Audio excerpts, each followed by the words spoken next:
সন্তানের মা চোখের পানি ছেড়ে কাঁদেন আর বলেন, আমার আল্লাহ, যেই সন্তানের জন্য জীবন যৌবন সব আমি কুরবানি দিলাম রে মালিক, আজকে সন্তান আমার গায়ে হাত তুলল রে সন্তান, আমি তোর সেই মা, তোর বাবার ইন্তেকালের পর আমি দ্বিতীয় পুরুষ গ্রহণ করি নাই, শুধুমাত্র তোর সুখের জন্য আমার শখ আল্লাহ সুখ সব ত্যাগ করে দিয়েছি, মাটি করে দিয়েছি রে সন্তান। ওরে বাবা, না খাইয়া তোকে খাওয়াইছি, তুই ঘুমাইছো, আমি বা ঘুমাই নাই। সারা রাত তোর জন্য কত নামাজ আদায় করতে করতে রাত্রটা নির্ঘুম কাটাইছি রে বাবা,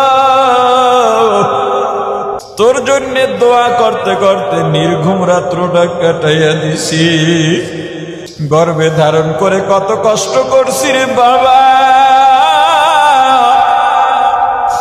গর্ভের বয়স যখন 8-9 মাস হয়ে গেছে, পেটে লাথি মারছো, আমি মা বিছানায় শুয়া পড়ছি, মনে হইছে মারা যাব।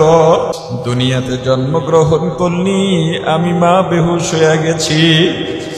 তুই কালো না ধলা না সুন্দর না বেটে নাকি লম্বা, তোর নাক উঁচা নাকি বোচা আমি দেখি নাই, সবাই গবেষণা করে, আমি শুধু চাইছি আমার সন্তান কই।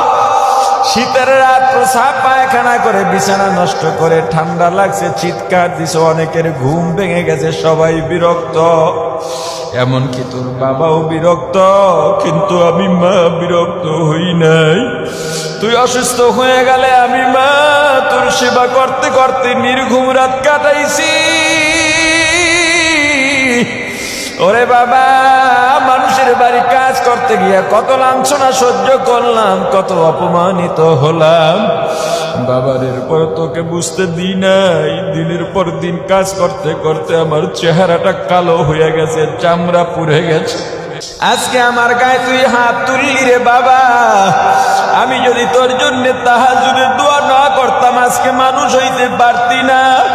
ওরে আলেম আলেম হইলি আমি মায়ের দোয়ায়, হে টাকাওয়ালা সম্মানী আমি মা যদি দোয়া না করতাম এত সম্মান পাইতি।